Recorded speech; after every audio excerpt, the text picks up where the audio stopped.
வணக்கம். இது star academy வழங்கும் பிருகத் பராசர ஹோர சாஸ்திரம் மூலமும் உரையும். என் பெயர் சாம்பசிவம். நாம் தற்சமயம் அத்தியாயம் 8 வர்க்க சக்கரங்களின் பயன்பாடு என்பதை பார்த்து வருகிறோம். இந்த அத்தியாயத்தில் பராசரர் விம்சோபக பலம் என்ற இந்த பலத்தை எப்படி கணக்கிட வேண்டும், அதே போல அந்த பலத்தின் பயன்பாடுகள் எப்படி இருக்க வேண்டும் என்பதையும் பராசரர் இங்கு விளக்குகிறார். நாம் சென்ற பதிவில் இந்த விம்சோபக பலம் கணக்கீட்டின் முதல் பகுதியை பார்த்திருந்தோம்.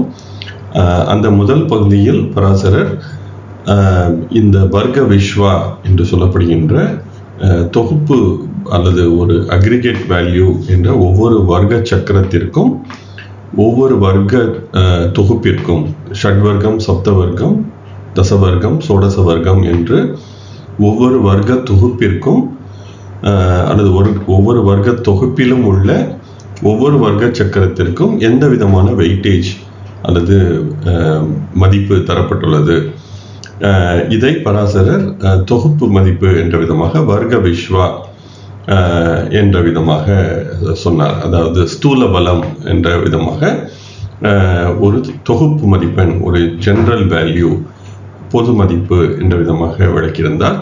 அதே போல பராசரர் சூக்ஷ்ம வேல்யூ என்ற விதமாக, சூக்ஷ்ம மதிப்பு என்ற விதமாக ஒவ்வொரு ஜாதகத்திற்கும் எப்படி கணக்கிட வேண்டும் என்பதையும் பராசரர் விளக்கப் போகிறேன் என்ற விதமாக சொல்லியிருந்தார். நாம் சென்ற பதிவில் இந்த வர்க்க விஸ்வா என்ற அந்த பொது மதிப்பை பார்த்து விட்டதால் இந்த பதிவில் நாம் அந்த சூக்ஷ்ம மதிப்பு என்ற அந்த ஒவ்வொரு ஜாதகத்திற்கும் ஒவ்வொரு வர்க்கத்திலும் ஒவ்வொரு வர்க்க சக்கரங்களில் எப்படி பார்க்க வேண்டும், எனவே இந்த 4 விதமான ஷட்வர்க்கம், சப்தவர்க்கம், தசவர்க்கம், சோடச வர்க்கத்தில் ஒவ்வொரு வர்க்க சக்கரத்திலும் சென்று ஒவ்வொரு ஜாதகத்திலும் நாம் இந்த சூக்ஷ்ம மதிப்பை எப்படி பார்க்க வேண்டும் என்பதை இந்த இடத்தில் பராசரர் விளக்கப் போகிறார். இந்த சூக்ஷ்ம மதிப்பை எப்படி பார்க்க வேண்டும் என்று நாம் தெரிந்து கொண்ட பிறகு நாம் அந்த எடுத்துக்காட்டு ஜாதகத்திற்கு ஒரு இந்த வர்க்க விஸ்வா மற்றும் சூக்ஷ்ம மதிப்பை பயன்படுத்தி விம்சோபக பலம் எப்படி கணக்கிட வேண்டும் என்பதையும் இந்த பதிவில் பார்க்க இருக்கிறோம். இந்த பதிவில் ஸ்லோகங்கள் அதிகம் இருக்காது, ஏனெனில் பராசரர் இந்த சூக்ஷ்ம மதிப்பு என்பதை ஒரு 2-3 ஸ்லோகங்களில் சொல்லி முடித்து விடுகிறார். எனவே இதன் பிறகு நாம் இந்த கணக்கீட்டிற்குள் சென்று ஒரு எடுத்துக்காட்டு ஜாதகத்துக்கு செய்து பார்க்கும் பொழுது இந்த கணக்கீடு எவ்வளவு நுட்பமானது, அதே போல எவ்வளவு இதற்கு பொறுமை மிக அவசியம். அந்த காலத்தில் கணிப்பொறியோ அல்லது கால்குலேட்டரோ இல்லாத நேரத்தில் இது போன்ற ஒரு கணக்கீட்டை செய்து விம்சோபக பலம் என்பதை செய்து பார்த்திருக்கிறார்கள். அதற்கு எவ்வளவு பொறுமையும் எவ்வளவு நேரமும் ஆகியிருக்கும் என்பதையும் நாம் இங்கு சிந்தித்து பார்க்க முடியும். இன்று நமக்கு ஜெகநாத ஹோரா போன்ற மென்பொருட்கள் நேரடியாக ஒரு கிளிக்கில் இந்த பலத்தை நமக்கு தந்து விடுகிறது. ஆனால் அந்த காலத்தில் இது போன்ற ஒரு நுட்பமான கணக்கீட்டையும் ஒவ்வொரு ஜாதகத்திற்கும் செய்து அவர்கள் பலன் தேடியிருக்கிறார்கள் என்று சிந்தித்து அறிவதும் மிகவும் இன்றியமையாதது. வாருங்கள், இந்த முன்னுரையுடன் நாம் விம்சோபக பலம் கணக்கீட்டிற்குள் செல்வோம். நாம் சென்ற பதிவில் ஸ்லோகம் 24 முதல் வரி வரை பார்த்திருந்தோம். எனவே இப்பொழுது ஸ்லோகம் 24 2ஆம் வரியிலிருந்து இப்பொழுது துவங்குவோம். கூடுதலாக ஸ்லோகம் 25 முழுமையும் சேர்த்து மொத்தம் 3 வரிகளை இந்த இடத்தில் பார்க்க இருக்கிறோம். பராசரர் சொல்கிறார், பூர்ணம் விம்சோபகம் விம்சோ திருத்திஹி ஷ்யாத் அதிமித்ரகே மித்ரே பஞ்சதச புரோக்தம் சமே தச பிரகீர்த்திதம் சத்ரவ் சப்த அதிசத்ரௌச்ச பஞ்சவிம்சோபகம் பவேத் என்பதாக இந்த ஸ்லோகம் சொல்கிறது. இதில் உள்ள அந்த சொற்களை நாம் சற்றே பிரித்து பார்க்கும் பொழுது, பூர்ணம் விம்சோபகம், பூர்ண என்ற சொல்லுக்கு முழுமை என்பது பொருள். எனவே விம்சோபகத்தின் முழுமையான பலம், எனவே 20க்கு 20. எனவே விம்சோபகம் என்பது 20 மதிப்பெண்கள் என்பதாக நாம் பார்த்தோம். எனவே 20க்கு 20 மதிப்பெண் அப்படியே கிடைத்துவிடும். எப்பொழுது என்றால் வி அம்சோ, விம்சோ என்பதாக எழுதியிருக்கிறது, அதை வி அம்சோ என்பதாக பிரிக்கலாம். வி அம்சோ என்ற அந்த சொல்லுக்கு சொந்த அம்சங்களில் என்பதான பொருள் வருகிறது. எனவே ஒரு கிரகம் ஏதேனும் ஒரு வர்க்க சக்கரத்தில் அதனுடைய சொந்த அம்சங்களில் இருந்தால் அதற்கு முழுமையான விம்சோபக பலம் அந்த வர்க்கத்தில் கிடைத்துவிடும் என்பதாக பராசரர் சொல்கிறார். எனவே சொந்த அம்சம் என்றால் என்ன என்றால் ஆட்சி, உச்சம், மூலத்திரிகோணம் என்பதை நாம் சொந்த அம்சங்களாக எடுத்துக்கொள்ளலாம். இதையே பெரும்பாலான மொழிபெயர்ப்பாளர்களும் குரு ஆசிரியர்களும் சொல்கிறார்கள். எனவே ஆட்சி, உச்சம், மூலத்திரிகோணம் என்ற நிலையில் இருந்தால் அதற்கு 20க்கு 20 மதிப்பெண் அந்த அம்சத்தில் கிடைத்துவிடும். தொடர்ந்து பராசரர் சொல்வது திருத்திஹி என்கிறார். திருத்தி என்ற அந்த சொல்லுக்கு 18 என்பது பொருள். எனவே 18 என்பது திருத்தி என்று சொல்லப்படுகிறது. ஷியாத் அதிமித்ரகே, அதிநட்பு வீடுகளில் கிரகம் இருந்தால் அதற்கு 18 மதிப்பெண் கிடைக்கும். எனவே 20க்கு 2 மதிப்பெண் மட்டுமே குறைந்து 18 மதிப்பெண் அதிமித்திர வீடுகளில் அல்லது அதிநட்பு வீடுகளில் கிடைக்கும். மித்ரே என்றால் நட்பு வீடுகளில் பஞ்சதச புரோக்தம், பஞ்ச என்றால் 5, தச என்றால் 10, எனவே 15. பஞ்சதச என்பது 15 என்பதை சொல்கிறது. எனவே 15 என்று சொல்லப்படுகிறது. சமே தச, சம வீடுகளில், நட்பும் இல்லை பகையும் இல்லை என்ற சம வீடுகளில் இருந்தால் தச 10 பிரகீர்த்தித்தம் சொல்லப்படுகிறது. எனவே நட்பு சம வீட்டில் இருந்தால் 10 மதிப்பெண். ஷத்ரவ், பகை வீட்டில் இருந்தால் சப்த 7 மதிப்பெண்கள்.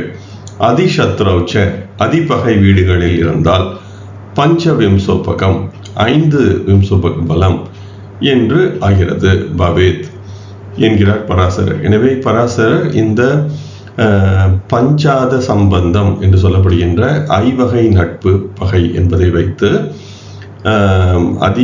அதிநட்பு, நட்பு, சமம், பகை, அதிபகை என்ற விதமாக கூடுதலாக ஆட்சி, உச்சம், மூலத்திரிகோணம் என்று 6 விதமாக இந்த விம்சோபக பலத்தை பராசரர் விளக்குகிறார். எனவே நாம் இந்த அட்டவணையை பார்க்கும் பொழுது இந்த கணக்கீடு என்பது எளிதாக புரிந்துவிடும். எனவே ஆட்சி, உச்சம், மூலத்திரிகோணத்தில் முழுமையான 20 மதிப்பெண்கள், அதிநட்பில் 18, நட்பில் 15, சமத்தில் 10, பகையில் 7, அதே போல அதிபகையில் 5 என்ற விதமாக இந்த சூக்ஷ்ம மதிப்புகள் இருக்கின்றன என்பதை நாம் பார்க்க முடியும். இந்த இடத்தில் நாம் முக்கியமாக கருத்தில் கொள்ள வேண்டியது என்னவெனில், இந்த ஐவகை நட்பு என்பதை பராசரர் வர்க்கங்களிலும் பார்க்க சொல்கிறார். எனவே நாம் பொதுவாக ஐவகை நட்பு என்பதை இன்று பெரும்பாலானவர்கள் அதை கருத்தில் கொள்வதும் கிடையாது. ஏனெனில் ஐவகை நட்பு என்பதை விட நாம் பொதுவாக நிரந்தர நட்பு பகை என்பதையே நாம் கருத்தில் கொள்கிறோம். ஆனால் பராசரர் சொல்கின்ற விளக்கத்தின்படி நாம் ஐவகை நட்பு என்ற கணக்கீட்டையே நாம் ராசி சக்கரத்தில் நிச்சயமாக பார்க்க வேண்டும். இன்று வர்க்கங்களில் சுப வர்க்கம், பாப வர்க்கம் என்பதை தவிர வேறு ஒன்றும் பார்க்கக்கூடாது என்று சொல்கின்ற நிலையில் அது முற்றிலும் தவறான ஒரு கருத்து. ஆனால் பராசரர் இங்கு வர்க்கங்களிலும் ஐவகை நட்பை பார்க்க சொல்கிறார். அதிபகை, அதிநட்பு, சமம் போன்றவற்றை வர்க்கங்களிலும் பார்க்க சொல்கிறார். எனவே இதை நாம் நினைவில் நிறுத்திக் கொள்வது மிகவும் இன்றியமையாதது. எனவே இந்த ஐவகை நட்பு என்பது மிகவும் இன்றியமையாதது. அதன் வழியே பராசரர் இந்த வர்க்க சக்கரங்களில் கிரகங்கள் எந்த நிலையில் இருக்கின்றன என்பதை பராசரர் எடுத்துரைக்கிறார். வாருங்கள் தொடர்ந்து பார்ப்போம். இந்த இடத்தில் நாம் ஸ்லோகங்கள் 26 மற்றும் 27 இவற்றை பார்க்க இருக்கிறோம். பராசரர் ஸ்வ விஸ்வா மற்றும் வர்க்க விஸ்வா என்று 2 விதமான மதிப்புகளை சொல்லியிருந்தார். வர்க்க விஸ்வா என்பது பொது மதிப்பாகும். இது ஒவ்வொரு ஜாதகத்திற்கும் மாறாது. இது நிலையான மதிப்புகள்.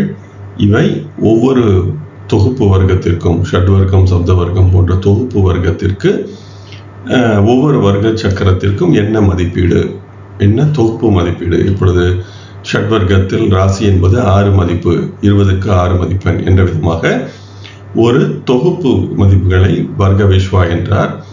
அதே போல ஒவ்வொரு ராசி கட்டத்தில், அதாவது ஒவ்வொரு ஜாதகத்திற்கும்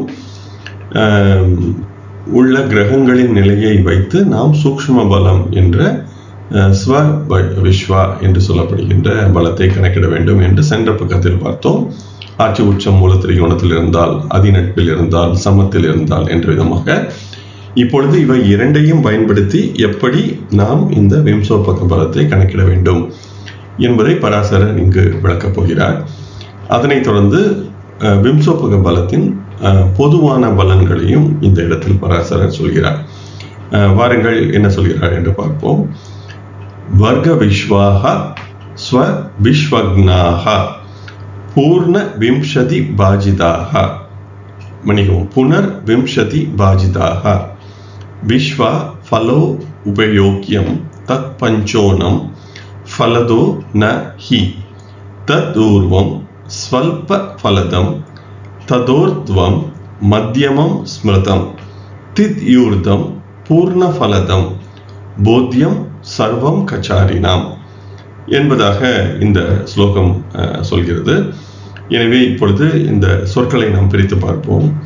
வர்க்க விஸ்வாகா என்றால் வர்க்கங்களின் அந்த விம்சோபக பொது மதிப்புகளை, அதாவது இந்த ஷட்வர்க்கம், சப்தவர்க்கம், தசவர்க்கம், சோடச வர்க்கம் இவற்றில் ஒவ்வொரு வர்க்க சக்கரத்திற்கும் என்ன மதிப்பு என்ற அந்த பொது மதிப்பை வர்க்க விஸ்வா என்பதாக சொல்கிறார். எனவே அந்த வர்க்க விஸ்வாவை ஸ்வ விஸ்வக்னா என்பதாக பிரிக்கலாம். ஸ்வ என்பதால் தன், விஸ்வ என்றால் தன்னுடைய சொந்த மதிப்பு, இந்த இடத்தில் அந்த சூக்ஷ்ம மதிப்பு என்பதாக இதை நாம் புரிந்து கொள்ளலாம். எனவே சென்ற பக்கத்தில் பார்த்த ஆட்சி உச்சம் மூல திரிகோணம், அதே போல அதிநட்பு போன்ற மதிப்புகளை அதை ஸ்வ விஸ்வா என்பதாக பராசரர் சொல்கிறார். எனவே இந்த வர்க்க விஸ்வாவை ஸ்வ விஸ்வா என்ற மதிப்பால் பெருக்கி, புனர் என்றால் மீண்டும், விம்சதி பாஜிதாக, விம்ச என்ற சொல்லுக்கு 20 என்று பொருள். எனவே மீண்டும் அதை 20ஆல் வகுக்க என்பதாக இந்த ஸ்லோகம் சொல்கிறது. எனவே நாம் இந்த வர்க்க விஸ்வா என்ற அந்த பொது மதிப்பை ஸ்வ விஸ்வா என்ற கிரகங்களின் நிலையை வைத்து கணக்கிடுகின்ற ஒவ்வொரு ஜாதக கட்டத்திலும் கணக்கிடுகின்ற மதிப்பை பெருக்கி மீண்டும் 20ஆல் வகுக்க வேண்டும் என்பதாக இந்த ஸ்லோகம் சொல்கிறது. அப்படி கிடைத்தால் பல உபயோகியம், பலன்களை நிர்ணயிக்க பயன்படுகிறது. உபயோகிய என்ற சொல்லுக்கு பலன், பயன்படுத்துதல் என்பதாக சொல்லலாம். எனவே பல உபயோகியம் என்பதால் பலன்களை நிர்ணயிக்க பயன்படுகின்ற விஸ்வா என்ற மதிப்பு கிடைக்கும். இதையே நாம் விம்சோபக பலம் என்பதாக சொல்கிறோம். தத் பஞ்ச ஊனம், ஊன என்ற சொல்லுக்கு குறைவு, இதுதான் நாம் தமிழில் ஊனம் என்பதாகவும் சொல்கிறோம். யாருக்கான உடலில் ஏதேனும் குறைபாடு இருந்தால் ஊனம் என்பதாக சொல்கிறோம். இதுவும் ஒரு சமஸ்கிருத சொல். எனவே தத் பஞ்ச ஊனம் என்றால் இந்த தொகுத்து வருகின்ற இந்த மதிப்பு 5ஐ விட குறைவாக இருந்தால், ஊன என்பது குறைவு, பஞ்ச என்பது 5, எனவே அது 5ஐ விட குறைவாக இருந்தால் ஃபலதோ ந ஹி, பலன் நிச்சயமாக இல்லை. ந என்பது இல்லை என்பது சொல்கிறது, ஹி என்பதை நிச்சயமாக என்பதாக புரிந்து கொள்ளலாம். எனவே 5ஐ விட இந்த தொகுப்பு மதிப்பு மற்றும் பொது மதிப்பு மற்றும் சிறப்பு மதிப்பை பெருக்கி வந்த தொகை ஒரு கிரகத்திற்கு 5ஐ விட குறைவாக இருந்தால் அது நிச்சயமாக பலன் இல்லை என்கிறார் பராசரர். அதனைத் தொடர்ந்து தத் ஊர்துவம், ஊர்துவ என்ற சொல்லுக்கு மேலாக செல்லுதல் என்பதாக பொருள். எனவே 5ஐ விட குறைவாக இருந்தால் பலன் நிச்சயமாக இல்லை என்று சொன்னவர், அதை விட சற்றே கூடுதலாக இருந்தால் தத் ஊர்துவம், அதை விட அந்த மதிப்பு மேலே இருக்கும் பொழுது ஸ்வல்ப ஃபலதம், ஸ்வல்ப என்ற சொல்லுக்கு குறைவான, சிறிதான என்பதான பொருள் வருகிறது. ஃபலதம் என்றால் சிறிது நல்ல பலன்கள் இருக்கும். இது 5ஐ விட அதிகமாக ஊர்துவம் என்று சொன்னவர் எது வரைக்கும் என்பதை அடுத்து உள்ள சொல்லிலிருந்து நாம் புரிந்து கொள்ளலாம். தச ஊர்துவம் 10க்கு மேலாக இருந்தால், எனவே 5லிருந்து 10 மதிப்பெண் வரை இருந்தால் கொஞ்சம் சிறிது நல்ல பலன்கள் இருக்கும். தச ஊர்துவம் 10ஐ விட அதிகமாக இருந்தால் மத்தியமம் ஸ்மிருதம் நடுநிலையான பலன்கள் இருக்கும். நல்ல பலன்களும் இருக்கும், சிறிது தீய பலன்களும் இருக்கும். திதி ஊர்துவம் திதி ஊர்தம் என்பதாக இருக்கிறது. எனவே 15ஐ விட கூடுதலாக இருந்தால் திதி என்பது 15 இந்த பூத சம்கிய முறையில் 15 என்பதை சொல்கிறது. எனவே 15 மதிப்பெண்களுக்கும் கூடுதலாக இருந்தால் பூர்ண பலதம் முழுமையான பலன்கள் இருக்கும். போத்தியம் என்பதை நான் போதிக்கிறேன். இந்த போத்தியம் என்ற சொல் போதித்தல் என்ற நிலையிலிருந்து வந்தது. எனவே நான் போதிக்கிறேன் என்ற விதமாக என்று நீங்கள் புரிந்து கொள்ள வேண்டும். சர்வம் கச்சாரினா அனைத்து கிரகங்களுக்கும். கச்சாரின என்ற சொல்லுக்கு கிரகங்கள் என்பது பொருள். எனவே இதை நீங்கள் அனைத்து கிரகங்களுக்கும் பார்க்க வேண்டும் என்கிறார் பராசரர். எனவே இங்கு சொல்ல வருவது, நாம் இந்த பொது மதிப்பான வர்க்க விஸ்வாவை ஸ்வ விஸ்வா என்ற ஒவ்வொரு வர்க்கத்திற்கும் கணக்கிடுகின்ற மதிப்பால் பெருக்கி அந்த பெருக்கி வந்த மதிப்பை 20ஆல் வகுக்க கிடைக்கின்ற மதிப்பு விம்சோபக பலம் என்று சொல்லப்படும். இதை நாம் ஒவ்வொரு கிரகத்திற்கும் செய்ய வேண்டும். அப்படி பெருக்கி வந்த மதிப்பு, பெருக்கி 20ஆல் வகுத்து வந்த மதிப்பு 5ஐ விட குறைவாக இருந்தால் தீய பலன்கள், 5லிருந்து 10 வரை இருந்தால் சிறிது நன்மை, 10லிருந்து 15க்குள் இருந்தால் நடுத்தரம், 15ஐ விட கூடுதலாக இருந்தால் நன்மை என்பதாக பராசரர் இந்த இடத்தில் சொல்கிறார். இத்துடன் நாம் இந்த பதிவில் ஸ்லோகங்கள் நிறைவு பெறுகின்றன. இதன் பிறகு நாம் இந்த விம்சோபக பல கணக்கீட்டை ஒரு எடுத்துக்காட்டு ஜாதகத்துக்கு செய்து பார்த்து இந்த கணக்கீட்டை நாம் புரிந்து கொள்வது இன்றியமையாதது. அதையே அடுத்து வருகின்ற பக்கங்களில் நாம் பார்க்க இருக்கிறோம். வாருங்கள் தொடர்வோம். இந்த விம்சோபக பலம் என்பதை கணக்கிடுவதற்கு இந்த 3 அட்டவணைகளும் இன்றியமையாதது. எனவே நாம் முதலாவதாக உள்ள இந்த பெரிய அட்டவணையில் காட்டப்பட்டுள்ளது நம்முடைய இந்த வர்க்க விஸ்வா என்று சொல்லப்படுகின்ற நிலையான மாறாத பொது மதிப்புகள். இது ஒவ்வொரு ஷட்வர்க்கம், சப்தவர்க்கம், தசவர்க்கம், சோடச வர்க்கம் போன்ற வர்க்கங்களில் ஒவ்வொரு வர்க்க சக்கரமும் என்ன விதமான மதிப்பீட்டை பெற்றிருக்கிறது, ரேஷியோ, அந்த 20 மதிப்பெண்களை எப்படி பிரித்து கொடுத்திருக்கிறோம் என்று சொல்லப்படுகின்ற மதிப்பு. இதுவே வர்க்க விஸ்வா எனப்படுகிறது. இது நினைவில் வைத்துக் கொள்ளலாம் அல்லது இது போன்ற ஒரு அட்டவணையை பயன்படுத்தி நாம் இதை பயன்படுத்தலாம். இது இந்த முதலாவதான அட்டவணை. இரண்டாவதான அட்டவணை கிரகங்களின் நிலைகள், அதாவது ஒவ்வொரு கிரகத்திற்கும் உச்சம், மூலத்திரிகோணம், ஆட்சி என்பது எவ்விதமாக தரப்பட்டுள்ளது என்பதை இந்த அட்டவணையில் தந்திருக்கிறேன். இது நாம் 3வது அத்தியாயத்தின் 7வது பகுதியில் நான் இந்த அட்டவணையை தந்திருந்தேன் ஏற்கனவே. அந்த பகுதியில் ஒரு நண்பர் ராகு கேதுவிற்கு நீங்கள் தரவில்லை என்பதாக சொல்லியிருந்தார். எனவே இந்த இடத்தில் மீண்டும் ராகு கேதுவிற்கும் ஆட்சி, உச்சம், மூலத்திரிகோணம் போன்றவற்றை பராசரர் சொல்கின்ற முறைப்படி இந்த இடத்தில் தந்திருக்கிறேன். எனவே பராசரர் ராகுவிற்கு ரிஷபத்தை உச்சமாக சொல்கிறார், கேதுவிற்கு விருச்சிகத்தை உச்சமாக சொல்கிறார். எனவே கேது விருச்சிகத்தில் ஆட்சியும் பெறுகிறது, உச்சமும் பெறுகிறது. அதே போல மூலத்திரிகோணம் என்பது ராகுவிற்கு மிதுனம் மூலத்திரிகோணம் ஆகிறது, கேதுவிற்கு தனுசு மூலத்திரிகோணம் ஆகிறது. இதுவும் பராசரர் 2 விதமான கருத்துக்களை சொல்லியிருந்தாலும், முதலில் அதாவது அவர் அதே போல கன்னி மற்றும் மீனம் என்பதையும் சொல்கிறார். ஆனால் இந்த அவர் முதலாவதாக சொன்னதே அவருடைய ப்ரிஃபரன்ஸ் அல்லது அவருடைய சாய்ஸாக இருக்கிறது. எனவே நான் அதையே எடுத்துக்கொள்கிறேன். எனவே ராகுவிற்கு மிதுனம் மூலத்திரிகோணம் என்றும் கேதுவிற்கு தனுசு மூலத்திரிகோணம் என்றும் பராசரர் சொல்கிறார். எனவே அதை எடுத்துக்கொள்ளலாம். தொடர்ந்து ராகுவிற்கு ஆட்சி வீடு என்பது கும்பமாகும், கேதுவிற்கு ஆட்சி வீடு என்பது விருச்சிகமாகும். எனவே இதையும் நாம் கருத்தில் கொள்வது இன்றியமையாதது.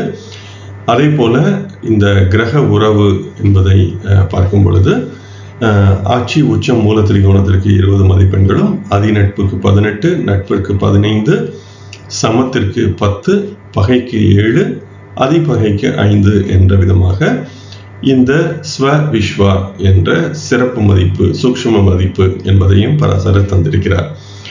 இந்த இடத்தில் நமக்கு கிரகங்களின் நிலையான அதாவது நிலையான நட்பு என்பது எப்படி பார்க்க வேண்டும், அதே போல தற்காலிக நட்பு என்பதை எப்படி பார்க்க வேண்டும் என்பதும் நமக்கு தெரிந்திருக்க வேண்டும். இதையும் நான் அந்த 3ஆம் அத்தியாயத்தில் விளக்கியிருக்கிறேன். 3ஆம் அத்தியாயம் 7ஆம் பதிவில் விளக்கியிருக்கிறேன். ஆர்வம் இருப்பவர்கள் மீண்டும் சென்று அதை பார்க்கலாம். இந்த இடத்தில் ஒரு சிறிய விளக்கமாக பார்க்க வேண்டும் என்றால், ஒரு கிரகத்தின் மூல திரிகோண வீட்டில் இருந்து 2, 12, 4, 8, 5, 9 இந்த வீடுகளுக்கு அதிபதியாக வரும் கிரகம் அந்த கிரகத்தின் நட்பாகும். அதே போல அதற்கு அந்த கிரகம் உச்சம் பெறுகின்ற ராசியின் வீட்டின் அதிபதியும் நட்பாகும். இது தவிர மீதமுள்ள அனைத்து வீடுகளும் அந்த கிரகத்திற்கு பகையாகும். இதுவே நிரந்தர நட்பு வகை கணக்கிடுவதற்கான இதற்காக நாம் கணக்கில் கொள்ள வேண்டியது. இதில் ஏதேனும் ஒரு கிரகம் 2 ஆதிபத்தியம் பெறும் பொழுது ஒன்று நட்பாகவும் ஒன்று பகையாகவும் இருந்தால் அது சமம் என்று அழைக்கப்படும். எனவே இதுவே நாம் பார்க்க வேண்டியது. இதைத் தொடர்ந்து தற்காலிக நட்பு என்று சொல்லும் பொழுது ஒரு கிரகத்திற்கு அதன் முன் 3 வீடுகள், பின் 3 வீடுகள். எனவே இப்பொழுது ஒரு கிரகம் இருக்கின்ற இடத்தில் இருந்து 12, 11, 10 அதே போல 2, 3, 4 இந்த வீடுகளில் மற்றொரு கிரகம் இருக்கும் பொழுது அது தற்காலிக நட்பு என்பதை பெறுகிறது. மற்றபடி வேறு வீடுகளில் இருக்கும் பொழுதோ, அந்த கிரகம் இருக்கின்ற வீட்டில் இருந்தாலோ அல்லது மற்ற வீடுகளில் மேலே உள்ள 5 மற்ற வீடுகளில் இருந்தாலோ 5, 6, 7, 8, 9 போன்ற வீடுகளில் இருந்தால் அது தற்காலிக பகை என்று அழைக்கப்படுகிறது. எனவே 6 வீடுகள் தற்காலிக நட்பு, 6 வீடுகள் தற்காலிக பகை. எனவே அந்த கிரகம் இருக்கின்ற இடத்தில் இருந்தாலோ அல்லது 5, 6, 7, 8, 9 இருந்தாலோ அது தற்காலிக பகை என்பதாகும். இப்பொழுது நிரந்தர நட்பு, அதே போல நிரந்தர நட்பு பகை, அதே போல தற்காலிக நட்பு பகை இவற்றை பொதுவாக சேர்த்து நாம் இந்த ஐவகை நட்பு என்ற பஞ்சாத சம்பந்தம் என்பதை நாம் கணக்கிட முடியும். இரண்டிலுமே நட்பு என்றால் அது அதி நட்பாகும். ஒன்றில் நட்பு இன்னொன்றில் பகை என்று இருந்தால் அது சமம் ஆகும். ஒன்றில் நட்பு இன்னொன்றில் சமம் என்று இருந்தால் அது நட்பாகும். அதே போல ஒன்றில் பகை இன்னொன்றில் சமம் என்றிருந்தாலும் பகையாகும். இரண்டிலுமே பகை என்றால் அது அதிபகை என்பதாக சொல்லப்படும். இது குறித்த மேலும் விளக்கங்கள் நாம் அந்த 3ஆம் அத்தியாயத்தின் 7ஆம் பதிவில் தரப்பட்டுள்ளது. ஆர்வம் இருப்பவர்கள் அதையும் சென்று பார்க்கலாம், அல்லது உங்களிடம் இருக்கின்ற ஏதேனும் அடிப்படை ஜோதிட நூலை எடுத்து படித்தாலும் இந்த விளக்கங்கள் கிடைக்கும். எனவே இந்த ஐவகை நட்பை கணக்கிடுகின்ற முறை என்பது நமக்கு தெரிந்திருக்க வேண்டும். அது தெரிந்தால் மட்டுமே நாம் விம்சோ பலத்தை கணக்கிட முடியும். வாருங்கள் நாம் அந்த எடுத்துக்காட்டு ஜாதகத்திற்கு விம்சோ பலத்தை கணக்கிட்டு பார்ப்போம். இப்பொழுது நாம் ஏற்கனவே பயன்படுத்தி வருகின்ற அந்த எடுத்துக்காட்டு ஜாதகத்திற்கு ஷட் வர்க்கம் என்பதற்கான விம்சோபக பலம் என்பதை கணக்கிட்டு பார்ப்போம். எனவே இந்த ஷட் வர்க்கத்தில் ராசி, ஹோரா, திரைக்காணம், நவாம்சம், துவதசாம்சம், திரிம்சாம்சம் என்ற இந்த 6 வர்க்கங்கள் இருக்கின்றன. அதே போல அவற்றின் வர்க்க விஸ்வா என்ற மதிப்பு தரப்பட்டுள்ளது. எனவே ராசிக்கு 6, ஹோராக்கு 2, திரைக்காணத்திற்கு 4, நவாம்சத்திற்கு 5, துவதசாம்சத்திற்கு 2, திரிம்சாம்சத்திற்கு 1 என்ற விதமாக வர்க்க விஸ்வா என்ற பொது மதிப்பு தரப்பட்டுள்ளது. நமக்கு இந்த பஞ்சாத சம்பந்தம் என்று சொல்லப்படுகின்ற ஐவகை நட்பு பகை என்பதை கணக்கிட வேண்டும். ஒவ்வொரு கிரகத்திற்கும், ஒவ்வொரு ராசிக்கும், ஒவ்வொரு வர்க்கத்திற்கும் நாம் கணக்கிட வேண்டும். இதுதான் இதில் இருக்கின்ற மிகவும் கடினமான ஒரு கணக்கீடு. கடினமான என்றால் மிக நீண்ட நேரமாகின்ற கணக்கீடு. எனவே இந்த இடத்தில், இந்த அட்டவணையில் நான் அந்த ஒவ்வொரு வர்க்க சக்கரத்திற்கும் ஐவகை நட்பு பகை என்பதை நான் இந்த ஒவ்வொரு கிரகத்திற்கும் தந்திருக்கிறேன். இதில் ஒவ்வொன்றாக நாம் பார்ப்போம்.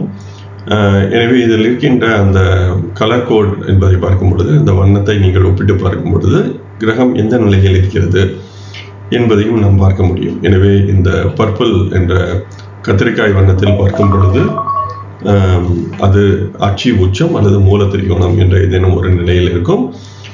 அதிக பச்சை நிறம் என்பது அதிநட்பு, குறைவான பச்சை நிறம் என்பது நட்பு, சமம் என்பது மஞ்சள் நிறத்திலும், சற்றே அந்த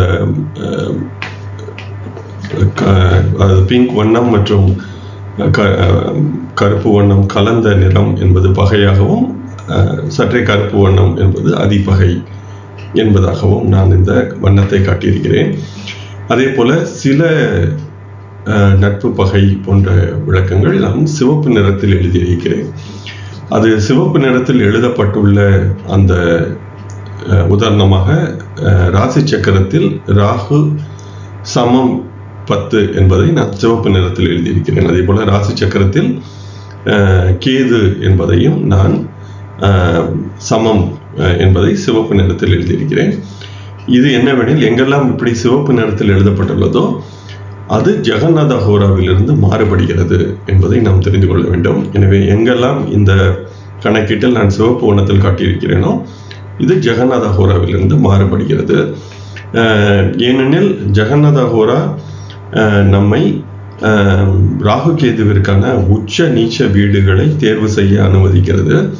எனவே அது 2 விதமான உச்ச நீச்ச வீடுகளை தருகிறது. ஒன்று பராசரர் சொன்ன உச்ச நீச்ச வீடுகள். எனவே ராகுவிற்கு ரிஷபம், கேதுவிற்கு விருச்சிகம். பண்டிட் சஞ்சய் ரத் அவர்கள் வேறு விதமாக ஒரு உச்ச நீச்ச அமைப்பை தருகிறார். இந்த 2 விதமான அமைப்புகளை நாம் ஜெகநாத ஹோராவில் மாற்றிக்கொள்ள முடியும். நான் பராசரர் சொன்ன விளக்கத்தை தேர்ந்தெடுத்திருந்தேன். ஆனால் ஜெகநாத ஹோரா ராகு கேதுவிற்கான மூல திரிகோண வீடுகளை தேர்ந்தெடுக்க நம்மை அனுமதிப்பது இல்லை.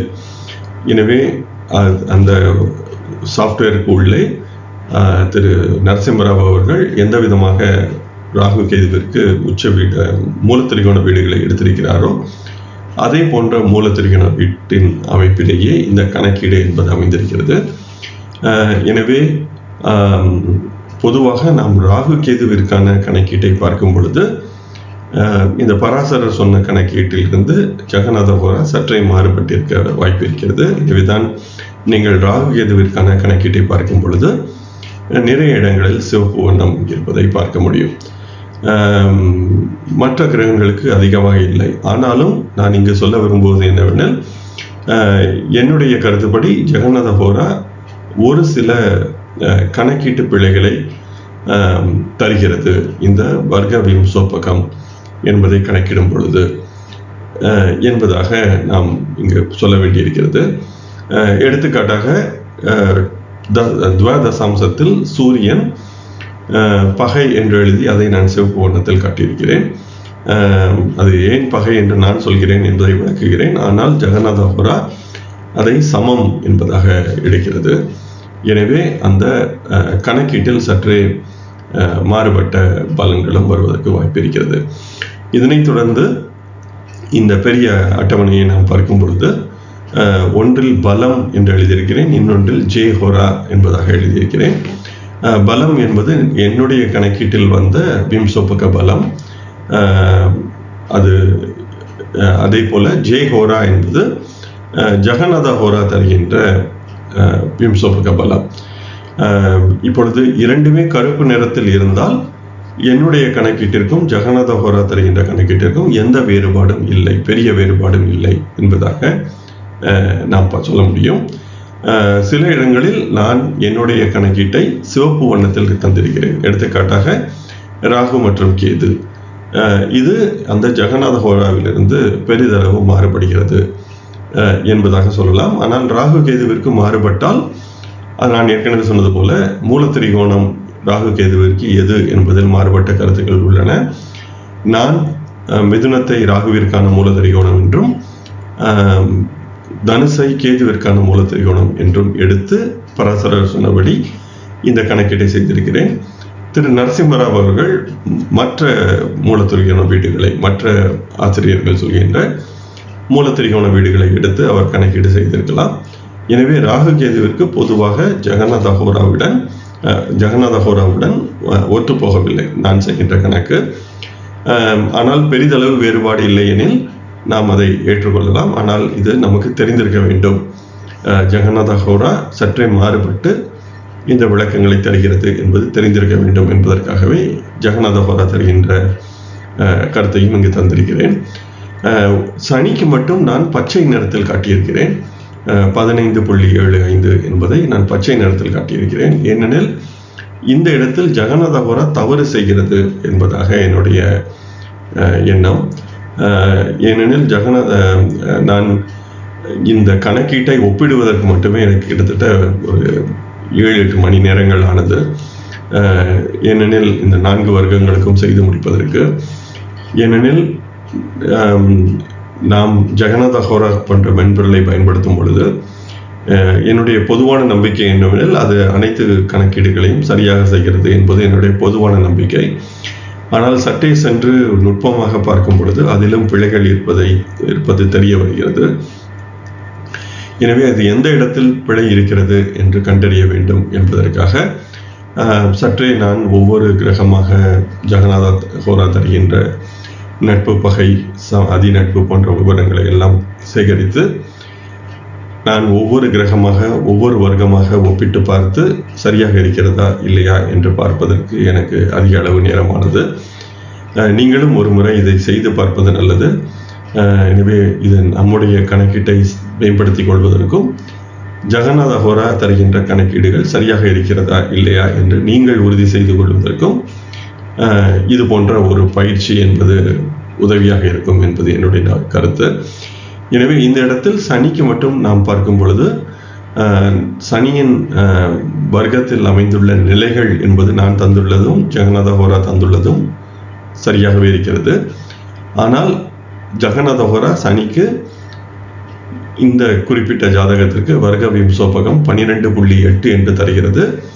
ஆனால் பராசர சொன்ன முறைப்படி நாம் கணக்கிட்டு பார்க்கும் பொழுது 15.75 அல்லது 15.8 என்பதாக வருகிறது. எனவே ஒரு 3 விம்சோபகம் குறைகிறது. எனவே 12.8 என்றால் நடுத்தர பலம் என்பதாக வர வேண்டும். 15க்கும் அதிகமாக என்றால் பராசரர் சிறப்பான பலன்கள் என்று சொல்லியிருக்கிறார். எனவே இந்த வேறுபாடு என்பது வரும் என்பதால் அதை நான் பச்சை நிறத்தில் காட்டியிருக்கிறேன். நீங்களும் ஒரு முறை இதை சரி செய்து எப்படி இருக்கிறது என்று பார்த்து கொள்ளுங்கள். இப்பொழுது நான் ராசி சக்கரத்திற்கும் இந்த சிவப்பு வண்ணத்தில் காட்டப்பட்டுள்ள கணக்கீடுகளுக்கு மட்டும் நான் விளக்கம் தருகிறேன். மற்ற நிலைகளுக்கு நீங்கள் இது போன்ற விளக்கத்தை செய்து பார்த்துக் கொள்ளுங்கள். இப்பொழுது நாம் ராசி சக்கரம் என்பதை பார்க்கும் பொழுது இந்த D1 என்ற காலத்தை சென்று பார்ப்போம். இப்பொழுது சூரியன் சமம் என்பதாக நான் எழுதியிருக்கிறேன். ஏன் சூரியன் சமம் என்று பார்க்கும் பொழுது சூரியன் ராசி சக்கரத்தில் இருப்பது தனுசு ராசியில், அதனுடைய மூலத்திரிகோணம் என்பது சிம்மமாகும். எனவே சிம்மத்திலிருந்து 5வது ராசியில் இருக்கிறது. எனவே 5வது ராசி என்பது நட்பாகும், நிரந்தர நட்பாகும். அதே போல அந்த குருவின் 2வது வீடு என்பது 8வது ராசியாகவும் வரும். எனவே 8 என்பதும் நிரந்தர நட்பாகும். எனவே 2, 12, 4, 8, 5, 9 இவையெல்லாம் நிரந்தர நட்பு ராசிகள். எனவே சூரியன் இருப்பது நிரந்தர நட்பு என்ற வீட்டில் இருக்கிறது. இதைத் தொடர்ந்து நாம் தற்காலிக நட்பு என்பதை பார்க்க வேண்டும். தற்காலிக நட்பு என்பது ஒரு கிரகத்திலிருந்து 2, 3, 4, 12, 11, 10 என்ற வீடுகள் தற்காலிக நட்பாகும். இந்த இடத்தில் சூரியனிலிருந்து குரு 6 ராசிகளில் இருக்கிறது, 6 ராசி தள்ளி இருக்கிறது. எனவே அது பகை என்ற நிலையில் இருக்கிறது. எனவே ஒன்றில் நட்பு, இன்னொன்றில் பகை என்று இருப்பதால் இது சமம். எனவே அதற்கு 10 மதிப்பெண்கள். இந்த விதமாக நாம் தொடர்ந்து ஒவ்வொரு கிரகமாக சிந்திக்க வேண்டும். இப்பொழுது ராசி சக்கரத்தில் சந்திரனை பார்க்கும் பொழுது சந்திரன் அதனுடைய மூலத்திரிகோண வீடு என்பது ரிஷபமாகும். ரிஷபத்திலிருந்து 7 மற்றும் 12ஆம் அதிபதியின் வீட்டில் இருக்கிறது. எனவே 7 என்பதும் செவ்வாயின் வீடு, 12 என்பதும் செவ்வாயின் வீடு. 12 என்பது நட்பு வீடு, 7 என்பது பகை வீடு. எனவே ஒரு வீடு பகை ஒன்று நட்பு என்று இருப்பதால் சந்திரன் இருப்பது சம வீட்டில் இருக்கிறது, நிரந்தர சம வீட்டில் இருக்கிறது என்பதாக நாம் புரிந்து கொள்ள வேண்டும். இப்பொழுது செவ்வாய் சந்திரனிலிருந்து 4 இருக்கிறது. எனவே தற்காலிகமாக செவ்வாய் நட்பு வீட்டில் இருக்கிறது. எனவே ஒன்றில் சமம் இன்னொன்றில் நட்பு என்று வருவதால் அது நட்பு என்பதாக எழுதப்பட்டுள்ளது. இப்பொழுது செவ்வாய்க்கு பார்க்கும் பொழுது செவ்வாய் அதனுடைய மூலத்திரியோன வீடான மேஷத்திலிருந்து 4ஆம் வீட்டில் இருக்கிறது. சந்திரனுக்கு ஒரே ஒரு ஆதிபத்தியம் தான். எனவே 4 என்பதை மட்டும் பார்த்தால் போதும், அது நிரந்தர நட்பு. அதே போல செவ்வாய்க்கு 10இல் சந்திரன் இருக்கிறது. எனவே தற்காலிகமாகவும் நட்பு என்பதால் இரண்டும் நட்பு என்பதால் அதிநட்பு.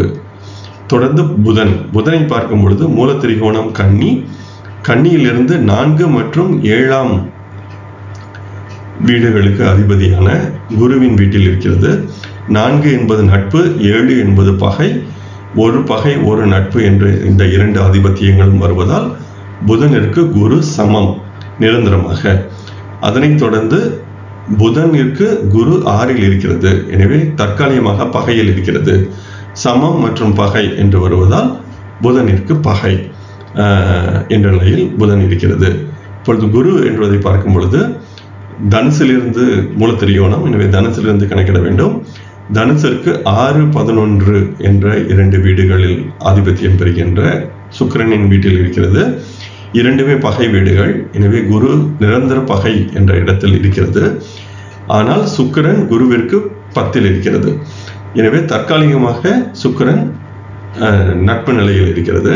எனவே பகை மற்றும் நட்பு என்று கலந்து வருவதால் அது சமம் என்பதாக சொல்லப்படுகிறது. இந்த இடத்தில் தான் நாம் பொதுவாக குரு வீட்டில் சுக்கிரன் வீட்டில் இருக்கின்ற குரு என்பது பகை என்று சொல்லிவிடுகிறோம். ஆனால் சுக்கிரனின் நிலையையும் கணக்கில் கொண்டு தற்காலிகமாக அது எந்த நிலையில் இருக்கிறது என்று பார்க்க வேண்டும். எனவே இந்த இடத்தில் குரு என்பது பகையில் இல்லாமல் சமம் என்ற நிலையில்தான் ரிஷபத்தில் இருக்கிறது என்பது நினைவில் கொள்ள வேண்டும். எனவே இந்த ஐவகை நட்பு என்பது பலன் சொல்வதற்கு மிகவும் இன்றியமையாதது. நாம் இதை இன்று பொதுவாக கருத்தில் கொள்வது, பெரும்பாலானவர்கள் கருத்தில் கொள்வது இல்லை. இதனைத் தொடர்ந்து சனி என்பதை பார்க்கும் பொழுது சனி தன்னுடைய மூலத்திரியோண வீட்டில் இருக்கிறது. எனவே அதற்கு மூலத்திரியோணம் என்பதாக 20 மதிப்பெண்கள் தரலாம். இப்பொழுது ராகுவிற்கு வருவோம். ராகுவின் மூலத்திரிகோணம் என்பதை நான் மிதுனம் என்பதாக எடுத்திருக்கிறேன். எனவே மிதுனத்திலிருந்து பார்க்கும் பொழுது ராகுவின் மூலத்திரிகோணத்திற்கு 7 மற்றும் 10ஆம் ஆதிபத்தியம் பெறுகின்ற குருவின் வீட்டில் இருக்கிறது. 7, 10 இரண்டுமே நிரந்தர பகை வீடுகள். எனவே ராகு என்பது நிரந்தர பகையில் இருக்கிறது. ஆனால் குரு ராகுவிற்கு 3இல் இருக்கிறது. எனவே தற்காலிகமாக குரு நட்பில் இருக்கிறது. ஒரு பகை ஒரு நட்பு என்று வருவதால் அது சமம் என்று எழுதியிருக்கிறேன். அதனைத் தொடர்ந்து கேதுவிற்கு பார்க்கும் பொழுது கேதுவின் மூலத்திரிகோணம் என்பது தனுசுவிற்கு 7, 10ற்கு ஆதிபத்தியம் பெறுகின்ற புதனின் வீட்டில் கேது இருக்கிறது. எனவே இரண்டுமே 7, 10 இரண்டுமே பகை. எனவே கேது என்பது பகையில் இருக்கிறது. ஆனால் புதன் கேதுவிற்கு 4இல் இருக்கிறது. எனவே தற்காலிகமாக புதன் நட்பில் இருப்பதால் பகை மற்றும் நட்பு என்று 2 வருவதால் அதையும் சமம் என்பதாக எழுதி அதற்கும் 10 மதிப்பெண்கள் தந்திருக்கிறேன். இவ்விதமாக நீங்கள் ஒவ்வொரு வர்க்கமாக சென்று ஒவ்வொரு கிரகமாக நீங்கள் கணக்கிட்டு பார்த்து இந்த கணக்கீட்டை ஒப்பிட்டு பார்த்து கொள்ளலாம். அதே போல நீங்கள் மற்றொரு ஜாதகத்திற்கும் இது போன்ற கணக்கீட்டை செய்து பார்த்து கொள்ளலாம். இப்பொழுது சூரியனுக்கு D12இல் பகை என்பதை நான் சிவப்பு வண்ணத்தில் எழுதி காட்டியிருக்கிறேன். ஜெகநாத ஹோரா இதை சமம் என்பதாக எடுக்கிறது. என்னுடைய விளக்கம் ஏன் நான் இதை பகை என்பதாக சொல்லியிருக்கிறேன் துவதசாம்சத்தில் என்பதையும் இங்கு விளக்கி விடுகிறேன். இது என்னுடைய விளக்கம் சரியாக இருக்கிறதா இல்லையா என்பதை நீங்கள் பார்த்து கொள்ளலாம். இப்பொழுது துவதசாம்சத்தில் சென்று சூரியன் எங்கிருக்கிறது என்று பார்க்கும் பொழுது சூரியன் இருப்பது கன்னியில், அதனுடைய மூலத்திரிகோண வீட்டிலிருந்து 2வது வீட்டில் இருக்கிறது. எனவே புதனிற்கு சூரியனை ஒப்பிடும் பொழுது வருகின்ற ஆதிபத்தியங்கள் 2 மற்றும் 11 என்பதாக வருகிறது. 2 என்பது நட்பு, 11 என்பது பகை. எனவே ஒரு பகை ஒரு நட்பு என்று வருவதால் புதனிற்கு சூரியன் சமம். அதே போல சூரியனிலிருந்து புதன் 6இல் இருக்கிறது. எனவே அது தற்காலிக பகை. எனவே ஒரு சமம் ஒரு பகை என்று வருவதால் அது பகை. எனவே இது சமம் என்று வராது, பகை என்றே வர வேண்டும்.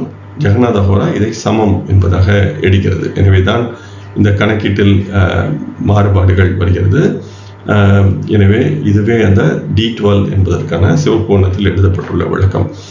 இதே போல நாம் D2 அதாவது ஹோரா சக்கரத்திற்கான ராகுவை பார்க்கும் பொழுதும் ராகு தன்னுடைய மூல திரிகோணத்திலிருந்து 7 10 வீடுகளில் இருக்கிறது. எனவே இது பகை.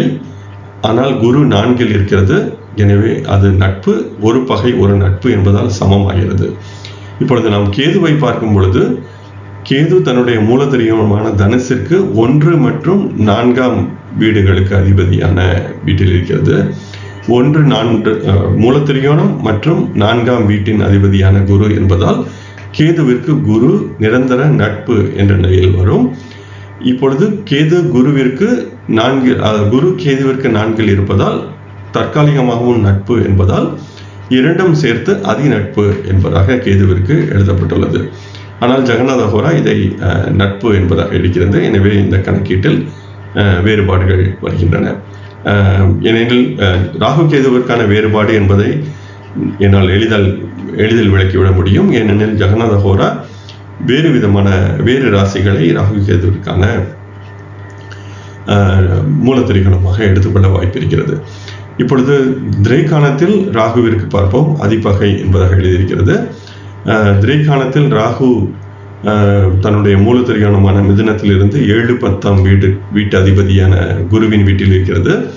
எனவே அது பகை வீடு. குரு என்பது 7ஆம் இடத்தில் இருக்கிறது ராகுவிலிருந்து. எனவே தற்காலிகமாகவும் அது பகை என்ற நிலையில் இருப்பதால் இரண்டுமே பகை என்பதால் அது அதிபகை என்பதாக நான் எழுதியிருக்கிறேன். அதே போல நவாம்சத்தில் கேது என்பது நட்பு என்ற நிலையில் இருக்கிறது. நவாம்சத்தில் கேதுவை பார்க்கும் பொழுது மூல திரிகோணமான தனுசில் இருந்து 2 மற்றும் 3ஆம் அதிபதியின் வீட்டில் இருக்கிறது. 2 என்பது நட்பு, 3 என்பது பகை. எனவே ஒரு நட்பு ஒரு பகை என்ற ஆதிபத்தியம் சனிக்கு வருவதால் அது சமம் என்ற நிலையில் இருக்கிறது. ஆனால் கேதுவிற்கு 3இல் சனி இருக்கிறது. தற்காலிகமாக சனி நட்பு நிலையில் இருக்கிறது. எனவே சமம் பிளஸ் நட்பு என்பதால் அது நட்பு என்பதாக எழுதியிருக்கிறேன். அதே போல திரிம்சாம்சத்தில் பார்க்கும் பொழுது ராகு மூல திரிகோணத்தில் இருந்து 1 4 ஆதிபத்தியங்கள் பெறுவதால் ராகு நட்பு நிலையில் நிரந்தர நட்பு நிலையில் இருக்கிறது. ஆனால் புதன் 6ஆம் ராசியில் இருக்கிறது. எனவே அது பகை, தற்காலிக பகை. எனவே ஒரு நட்பு பிளஸ் பகை என்பதால் அது சமம் என்ற நிலையில் இருக்கிறது. கேதுவிற்கு 7 10ஆம் ஆதிபத்தியங்கள் மூல திரிகோணமான தனுசில் இருந்து பார்க்கும் பொழுது 7 10ஆம் ஆதிபத்தியம் பெறுவதால் கேது பகை வீட்டில் இருக்கிறது. புதனும் 6 ராசி தள்ளி இருப்பதால் அதுவும் பகை. இரண்டுமே பகை என்பதால் அதிபகை என்பதாக எழுதப்பட்டுள்ளது. இதுவே அந்த சிவப்பு வண்ணத்தில் உள்ள கணக்கீட்டிற்கான விளக்கம். நீங்களும் செய்து பார்த்து சரியாக இருக்கிறதா என்பதை ஒரு முறை சரி செய்து கொள்ளுங்கள். இப்பொழுது அந்த மொத்தம் என்று எழுதப்பட்டுள்ள பக்கத்திற்கு செல்வோம், அந்த காலத்திற்குள் செல்வோம். இங்கு பராசரர் என்ன சொல்கிறார் என்றால், வர்க்க விஸ்வாவை ஸ்வ விஸ்வாவால் பெருக்கி 20ஆல் வகுக்க வேண்டும் என்பதாக சொல்லியிருக்கிறார். அதையே அந்த கணக்கீட்டில் செய்து காட்டியிருக்கிறேன். எனவே வர்க்க விஸ்வா இப்பொழுது ராசி என்பதற்கான வர்க்க விஸ்வா 6, அதை ராசிக்கான சூரியனுக்கான 10ஆல் பெருக்கி, அடுத்து ஹோராவிற்கான வர்க்க விஸ்வா என்பது 2, அதை ஹோராவில் சூரியன் பெற்ற மதிப்பான 15ஆல் பெருக்கி, கூடுதலாக திரைக்காணத்திற்கு 4, திரைக்காணத்தில் பெற்ற மதிப்பெண் 20 என்பதை பெருக்கி என்று அனைத்தையும் பெருக்கி அதை கூட்டி மொத்தமாக 20ஆல் வகுத்து கொள்ளலாம். அப்படி வகுக்கும் பொழுது நமக்கு விம்சோபக பலம் கிடைக்கும் என்ற விதமாக இந்த கணக்கீட்டையும் நான் இந்த மொத்தம் என்பதன் கீழாக எழுதி காட்டியிருக்கிறேன். எனவே இந்த கணக்கீட்டை நீங்கள் எப்படி செய்திருக்கிறேன் என்பதை ஒரு முறை புரிந்து கொண்டு விட்டால் நாம் மற்றொரு ஜாதகத்திற்கு இந்த கணக்கீட்டை செய்து பார்ப்பதும் எளிதாக இருக்கும். எனவே இதிலிருந்து நமக்கு இந்த வர்க்க விம்சோபகம் என்ற இந்த பலம் ஷட் வர்க்கத்திற்கு கிடைத்துவிடும். வாருங்கள் தொடர்வோம். இப்பொழுது நாம் இந்த விம்சோபக பலம் என்பதை சப்த வர்க்கத்திற்கு கணக்கிட்டு பார்ப்போம். சப்த வர்க்கத்திற்கு பார்க்கும் பொழுது நமக்கு இந்த ஷட்வர்க்கத்தில் பார்த்த வர்க்கங்களுடன் கூடுதலாக சப்தமாம்சத்தையும் சேர்த்தால் நமக்கு சப்த வர்க்கம் என்பது கிடைக்கிறது. இப்பொழுது இந்த சப்த வர்க்கத்திற்கு நாம் இந்த கணக்கீட்டை செய்து பார்க்கும் பொழுது அதே போன்ற கணக்கீடு தான். எனவே மீண்டும் அவற்றை விளக்க தேவையில்லை. எனவே இந்த D7 என்பதை மட்டும் நான் இந்த நீல வண்ணத்தில் காட்டியிருக்கிறேன். எனவே அது மட்டுமே நாம் கூடுதலாக சேர்த்த கணக்கீடு. மற்றபடி ஷட்வர்க்கத்தில் பார்த்த அதே கணக்கீடு என்பது தொடர்கிறது. இந்த இடத்தில் நாம் கவனிக்க வேண்டியது என்னவெனில், ஜெகநாத ஹோரா இப்பொழுது சந்திரனுக்கான விம்சோபக பலம் என்பது நான் கணக்கிடும் பொழுது 13.2 என்பதாக வருகிறது. ஆனால் ஜெகநாத ஹோரா 12.6 என்பதாக தருகிறது. நான் பலமுறை இந்த கணக்கை செய்து பார்த்தேன். ஆனாலும் எனக்கு 12.6 என்பது வரவில்லை. அதே போல இந்த சந்திரன் என்பதன் அனைத்து வர்க்கங்களுக்கான நிலைகளை பார்க்கும் பொழுதும் என்னுடைய கணக்கீடும் ஜெகநாத ஹோரா தருகின்ற நிலைகளும் ஒரே விதமாகவே அமைகிறது. எனவே நட்பு 15 சமம் 10 என்ற விதமாகவே இந்த கணக்கீடுகளும் அந்த நிலைகளும் சரியாகவே அமைகின்றன. ஆனாலும் மொத்தமாக வருகின்ற மதிப்பு என்பதில் ஜெகநாத ஹோரா மாறுபட்ட ஒரு மதிப்பை தருகிறது. பெரிய வேறுபாடு இல்லை என்றாலும் இது போன்ற ஒரு மாறுபாடு இருக்கிறது என்று காட்டுவதற்காகவே இதையும் தருகிறேன். இப்பொழுது நான் சென்ற பக்கத்தில் புதனிற்கான D2வில் அதிநட்பு என்பதை விளக்கவில்லை. எனவே அதையும் இந்த இடத்தில் விளக்கி விடுகிறேன். ஏன் நான் அதிநட்பு என்று சொல்கிறேன், ஆனால் ஜெகநாத ஹோரா வேறு விதமாக சொல்கிறது என்று பார்க்கும் பொழுது, புதனின் மூலத்திரிகோணம் என்பது ஹோரா சக்கரத்தில் மூலத்திரிகோணம் என்பது கன்னியாகும். கன்னிக்கு 12ஆம் ஆதிபத்தியம் பெறுகின்ற சூரியனின் வீட்டில் புதன் இருக்கிறது. எனவே சூரியனுக்கு ஒரே ஆதிபத்தியம் என்பதால் அதை மட்டும் பார்த்தால் போதும். 12 என்பது நிரந்தர நட்பு வீடாகும். அதே போல புதனிற்கு 2ஆம் வீட்டில் சூரியன் இருக்கிறது. தற்காலிகமாகவும் சூரியன் நட்பு நிலையிலேயே இருக்கிறது. இரண்டுமே நட்பு என்பதால் அது அதிநட்பு என்றே ஆக வேண்டும். ஆனால் ஜெகநாத ஹோரா இதை நட்பு என்பதாக தருகிறது. எனவேதான் கணக்கீட்டில் மாறுபட்ட கணக்கீடு என்பது வருகிறது. எனவே அதையும் நாம் கணக்கில் கொள்ள வேண்டும். ஆனாலும் மொத்த மதிப்பு என்பது இரண்டுமே நான் கணக்கிட்டதும் ஜெகநாத ஹோரா சொல்வதும் சரியாக இருக்கிறது. ஆனால் ஜெகநாத ஹோரா புதனெட்டு சூரியனை எந்த விதமாக சொல்கிறது என்று நாம் தேடி பார்க்கும் பொழுது அது நட்பு என்பதாக சொல்கிறது. ஆனால் மொத்தமாக கணக்கீடு என்பது சரியாகவே இருக்கிறது. இப்பொழுது D7ல் கேதுவிற்கு மட்டும் நான் சிவப்பு வண்ணத்தில் காட்டியிருக்கிறேன். அதற்கான என்னுடைய விளக்கத்தையும் இங்கு சொல்ல விரும்புகிறேன். எனவே D7 என்பதாக சப்தமாம்சத்தில் கேது எந்த நிலையில் இருக்கிறது என்று பார்க்கும்பொழுது, கேது தன்னுடைய மூலத்திரிகோணமான தனுசுவில் இருந்து 5 மற்றும் 12ஆம் ஆதிபத்தியம் பெறுகின்ற செவ்வாயின் வீட்டில் இருக்கிறது. 5, 12 இரண்டுமே நட்பு வீடுகளாகும், நிரந்தர நட்பு வீடுகளாகும். எனவே கேது நிரந்தர நட்பு என்ற நிலையில் இருக்கிறது. செவ்வாய் கேதுவிற்கு 11ல் இருக்கிறது. எனவே அதுவும் தற்காலிக நட்பாகும். இரண்டுமே நட்பு என்பதால் கேது அதிநட்பு வீட்டில் இருக்கிறது. எனவே இந்த கூடுதல் விளக்கம் மட்டுமே அந்த சிவப்பு வண்ணத்தில் உள்ளது. மற்றபடி அனைத்தும் சென்ற பக்கத்தில் நாம் பார்த்த விளக்கங்களிலே இருக்கிறது. இதையும் நாம் விட்டு பார்க்கும் பொழுது சந்திரனுக்கு மட்டும் நான் ஏற்கனவே சொன்னது போல கணக்கீட்டில் சற்றே மாறுபாடு இருக்கிறது. சனிக்கு நாம் ஏற்கனவே பார்த்தது தான். அதே போல ராகு மற்றும் கேதுவிற்கு பார்க்கும் பொழுது ஜெகநாத ஹோரா மாறுபட்ட கணக்கீட்டை தருகிறது. ஆனாலும் பெரிய வேறுபாடு என்பது இல்லை. ஆனாலும் இந்த வேறுபாடு இருக்கிறது. இதற்கு ஜெகநாத ஹோரா எடுக்கின்ற இந்த மூலத்திரிகோண வீடுகள் என்பது மாறுபட்டிருக்க வாய்ப்பிருக்கிறது. அது ஜெகநாத ஹோரா நாம் அதை தேர்வு செய்ய அனுமதிப்பது இல்லை.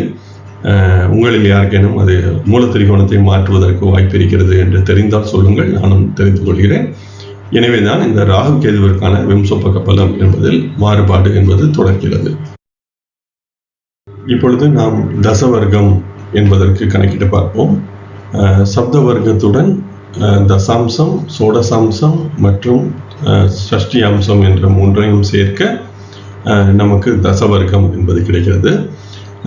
எனவே தசவர்க்கத்துக்கான வர்க்க விஸ்வா என்பது கீழே உள்ள அந்த பக்கத்தில் தரப்பட்டுள்ளது, அந்த அட்டவணையில் தரப்பட்டுள்ளது. எனவே ராசிக்கு 3 மதிப்பெண்கள், ஷஷ்டி அம்சத்திற்கு 5 மதிப்பெண்கள், மற்ற வர்க்கங்கள் அனைத்திற்கும் 1.5 மதிப்பெண்கள் என்ற விதமாக அந்த 20 மதிப்பெண் என்பது பிரித்து தரப்பட்டுள்ளது. இப்பொழுது நாம் இந்த ஷஷ்டி அம்சத்திற்கான கணக்கீட்டை பார்ப்போம். இந்த இடத்தில் நான் சொல்ல விரும்புவது என்னவெனில், என்னுடைய சென்ற அத்தியாயத்தில் ஷஷ்டி அம்சம் பற்றிய விளக்கத்தை பார்க்கும் பொழுது நான் முதலில் ஒரு ஷஷ்டி அம்ச விளக்கத்தை தந்திருந்தேன். அது சரியானது. அதன் பிறகு இரண்டாவதாக நான் ஒரு பதிவில் ஷஷ்டி அம்சத்தை தரும் பொழுது அது தவறான ஒரு ஷஷ்டி அம்சத்தை தந்திருந்தேன். எனவே என்னுடைய அந்த 3ஆம் அத்தியாயத்தின் இறுதியில் 8ஆம் பகுதியில் ஷஷ்டி அம்ச விளக்கம், அதாவது 7ஆம் அத்தியாயத்தின் இறுதியில் வந்த 8வது பகுதியின் விளக்கம் சரியானது. அதன் பிறகு இன்னொரு பகுதியில் ஷஷ்டி அம்சம் என்பதை நான் தவறாக தந்திருந்தேன். அஸ்ட்ரோ இன்ஜினியர் ஜெகநாதன் ஐயா அவர்கள் இதை சுட்டி காட்டியிருந்தார். அவருக்கு என்னுடைய நன்றி. எனவே இந்த இடத்தில் நான் சரியான ஷஷ்டி அம்சத்தை மீண்டும் ஒரு முறை தந்திருக்கிறேன். எனவே நீங்கள் அந்த 7ஆம் அத்தியாயத்தின் இறுதியில் உள்ள விளக்கம் என்பது சரியானது. எனவே அதை நாம் பார்க்கலாம். மற்றபடி அந்த 2வது முறை ஷஷ்டி அம்சத்தை பயன்படுத்தும் பொழுது ஒரு தவறான ஷஷ்டி அம்சத்தை பகிர்ந்திருந்தேன். எனவே இந்த இடத்தில் காட்டப்பட்டுள்ள ஷஷ்டி அம்சம் என்பது சரியானதாகும். இப்பொழுது நாம் இந்த ஷஷ்டி அம்சத்தின் கணக்கீட்டை பார்க்கும் பொழுது சென்ற பக்கத்தில் பார்த்த அதே விதமான கணக்கீடுகள் தான். கூடுதலாக தசாம்சம், சோடசாம்சம் மற்றும் ஷஷ்டி அம்சம் என்பதையும் சேர்த்திருக்கிறேன். எனவே இவற்றை இந்த ஆரஞ்சு வண்ணத்தில் உள்ள அட்டவணையாக காலமாக காட்டியிருக்கிறேன். எனவே நீங்கள் இவற்றையும் கூடுதலாக பார்த்து இப்பொழுது இந்த வர்க்க விஸ்வாவை ஸ்வ விஸ்வாவால் பெருக்கி பிறகு அதை 20ஆல் வகுக்க வேண்டும். வகுத்தால் வருகின்ற மதிப்பு என்பதை நாம் பார்க்க முடியும். எனவே சந்திரனுக்கு தொடர்ந்து ஜெகநாத ஹோரா மாறுபட்ட கணக்கீட்டை தருவது பார்க்க முடியும். ஆனால் இந்த ஸ்வ விஸ்வா என்ற சூக்ஷ்ம மதிப்புகளில் எந்த விதமான வேறுபாடும் இல்லை. எனவே இது கணக்கீட்டில் உள்ள பிழை என்பதாகவே எனக்கு தோன்றுகிறது. எனவே நான் பல முறை இந்த கணக்கீட்டை மீண்டும் மீண்டும் செய்து சரிபார்த்து விட்டேன். எனவே என்னுடைய கணக்கீட்டில் பிழை இருப்பதாக எனக்கு தோன்றவில்லை. எனவே இதை பல முறை நான் செய்து பார்த்து விட்டேன். ஆனாலும் நீங்கள் ஒரு முறை இதை சரிபார்த்து நான் ஏதேனும் தவறு செய்திருக்கிறேனா இல்லையா என்பதை சொல்லுங்கள். ஆனால் ஜெகநாத ஹோரா தவறாக தருகிறது. ஏனெனில் இப்பொழுது ராகு கேதுவிற்கு ஜெகநாத ஹோரா தவறாக தருகிறது. தவறு என்று சொல்வதை விட வேறு விதமாக சொல்கிறது, தருகிறது என்று சொல்வது நம்மால் ஏற்றுக்கொள்ள முடியும். ஏனெனில் மூலத்திரிகோண வீட்டில் மாறுபாடான நிலைகள் இருக்கிறதுக்கு வாய்ப்பு இருக்கிறது. ஆனால் இப்பொழுது சந்திரனுக்கு ஏன் ஜெகநாத ஹோரா வேறுபட்ட கணக்கீட்டை தருகிறது என்பதை என்னால் புரிந்து கொள்ள முடியவில்லை. ஏனெனில் வர்க்க விஸ்வா நமக்கு தெரியும், ஸ்வ விஸ்வாவில் மாறுபாடு இல்லை. எனவே இது ஒன்லி பெருக்கல் மற்றும் கூட்டல் என்பதை மட்டுமே செய்ய வேண்டும்.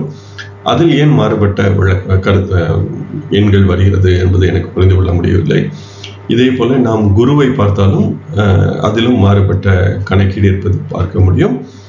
ஆனாலும் குருவிலும் இந்த ஸ்வ விஸ்வாவில் எந்த விதமான வேறுபாடும் இல்லை. எனவே இதையும் நான் பல மணி நேரம் செலவழித்து ஒவ்வொன்றாக சரி செய்து பார்த்து ஜெகநாத ஹோரா சரியாக தருகிறதா என்பதையும் நான் செக் செய்து பார்த்து விட்டேன். ஆனாலும் அது சரியாகவே தருகிறது. ஆனாலும் கணக்கீட்டில் எண்கள் வேறு விதமாக இருக்கிறது. ஆனால் குருவிற்கு பார்த்தால் சற்றே ஒரு 0.13 என்பது வேறுபடுகிறது. சந்திரனுக்கு கிட்டத்தட்ட 0.6 என்ற மதிப்பு என்பது வேறுபடுகிறது. இது ஏன் வருகிறது என்று தெரியவில்லை. அதே போல தான் சனிக்கும் நாம் தொடர்ந்து பார்க்க முடிகிறது. ஜெகநாத ஹோரா வேறுபட்ட ஒரு கணக்கீட்டை தருகிறது. எனவே இதை நீங்கள் ஒரு முறை சரி செய்து என்னுடைய கணக்கீடு சரியா என்று பாருங்கள். நான் ஒரு 5-6 முறை செய்து பார்த்து விட்டேன். சரியாகவே இருக்கிறது என்னுடைய கணக்கீடு என்பது என்னுடைய நம்பிக்கை. இப்பொழுது நாம் இந்த D10, D16 சோடசாம்சம் மற்றும் ஷஷ்டி அம்சம் இவற்றில் ஏதேனும் சிவப்பு வண்ணம் இருக்கிறதா என்று பார்த்தால் தசாம்சத்தில் கேதுவிற்கு நான் அதிநட்பு என்று எழுதியிருக்கிறேன். ஜெகநாத ஹோரா அதிநட்பு என்று சொல்லவில்லை. ஏன் என்று பார்க்கும் பொழுது கேது இருப்பது 8வது ராசியில் இருக்கிறது. தசாம்சத்தில் மூலத்திரிகோண வீடான தனுசுவில் இருந்து 8இல் இருக்கிறது. சந்திரனுக்கு ஒரே ஒரு வீடு மட்டுமே. எனவே 8 என்பது நட்பு வீடு. எனவே நிரந்தரமாக கேது நட்பில் இருக்கிறது. சந்திரன் கேதுவிற்கு 12 இருப்பதால் தற்காலிகமாகவும் நட்பு. எனவே இரண்டும் நட்பு என்பதால் நான் அதி நட்பு என்பதாக எழுதியிருக்கிறேன். அதே போல சோடசாம்சத்தில் பார்க்கும் பொழுது ராகுவிற்கு சமம் என்பதாக எழுதியிருக்கிறேன். எனவே சோடசாம்சத்தில் ராகு இருப்பது தனுசில் இருக்கிறது, மன்னிக்கவும் மீனத்தில் இருக்கிறது. எனவே மூலத்திரிகமான மிதுனத்தில் இருந்து பார்க்கும் பொழுது 7-10 ஆதிபத்தியம் பெறுகின்ற குருவின் வீட்டில் இருக்கிறது. எனவே அது நிரந்தரமாக பகை.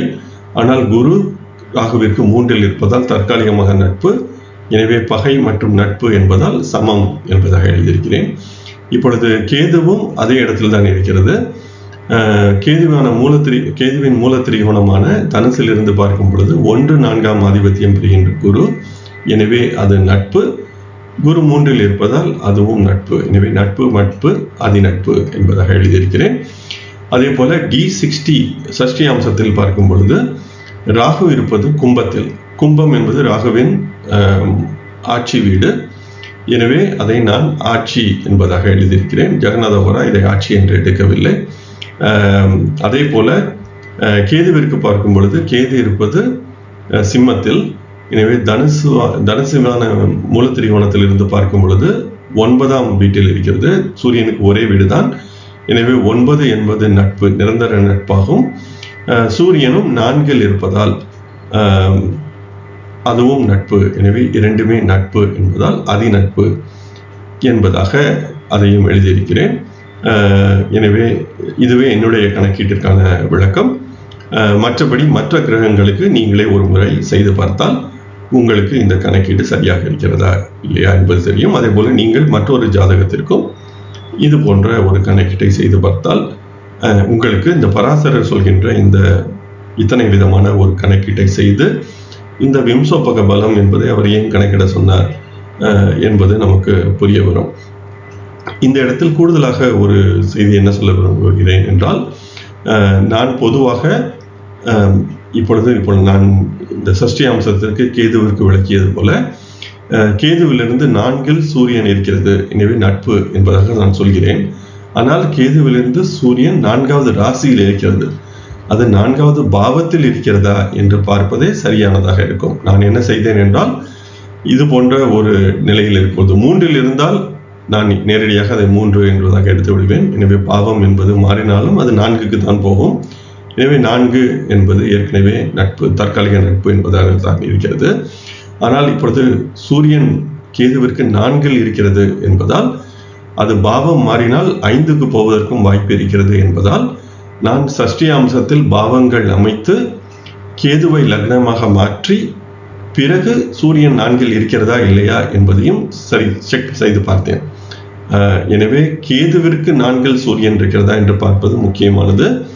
எனவே நீங்கள் ஜெகநாத ஹோராவில் ஒவ்வொரு வர்க்கத்திற்கும் பாவங்கள் அமைக்க முடியும். அதே போல ஏதேனும் ஒரு கிரகத்தை நாம் லக்னமாகவும் மாற்றிக்கொள்ள முடியும். ஜெகநாத ஹோராவில் இந்த அமைப்பு இருக்கிறது. எனவே அதையும் செய்து பார்த்து கேதுவிற்கு நிச்சயமாக 4 தான் சூரியன் இருக்கிறதா இல்லையா என்பதை பார்த்த பிறகே நான் இதை நட்பு என்பதாக முடிவு செய்தேன்.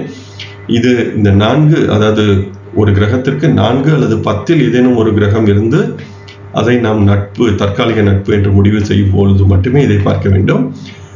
அதே போல 2 அல்லது 12 இருக்கும் பொழுது கூட இதை செய்ய வேண்டும். ஏனெனில் 2 இருந்தால் கூட சில நேரம் அது லக்னத்திற்குள் வந்துவிட வாய்ப்பு இருக்கிறது. அதே போல 12ஆம் ராசியில் இருக்கும் பொழுது அதுவும் லக்னத்திற்குள் வந்துவிட வாய்ப்பு இருக்கிறது.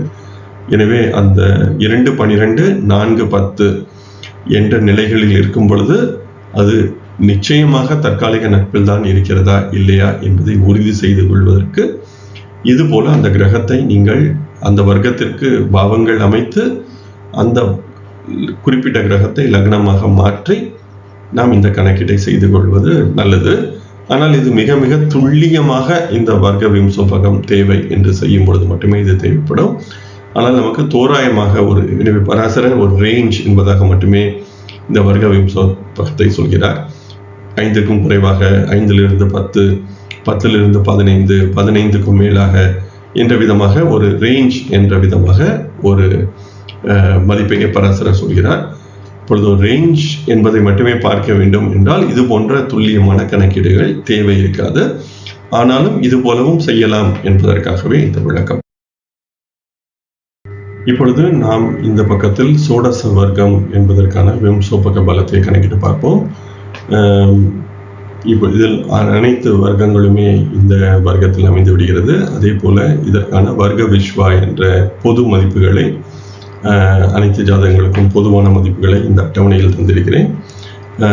எனவே இப்பொழுது நாம் இந்த சோடச வர்க்கம் என்பதற்கான மொத்த கணக்கீட்டையும் இந்த இடத்தில் பார்க்க முடியும். இதில் சென்ற பக்கங்களில் அந்த மொத்தம் என்பதாக எழுதி அந்த கணக்கீட்டை எப்படி செய்ய வேண்டும், இந்த பெருக்கல் கூட்டல் என்பதை எப்படி செய்ய வேண்டும் என்பதை செய்து காட்டியிருந்தேன்.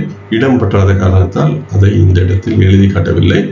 ஆனால் அதே போன்ற கணக்கீடு தான். வர்க்க விஸ்வாவை ஸ்வ விஸ்வாவால் பெருக்கி கூட்டி வந்த தொகையை 20ஆல் வகுத்தால் உங்களுக்கு விம்சோபக பலம் என்பது கிடைக்கும். இந்த இடத்திலும் ஜெகநாத ஹோராவை ஒப்பிடும் பொழுது என்னுடைய கணக்கீடு என்பது சற்றே மாறுபட்டு வருகிறது. குறிப்பாக சந்திரன், குரு மற்றும் சனிக்கான மதிப்புகள் மாறியிருக்கின்றன.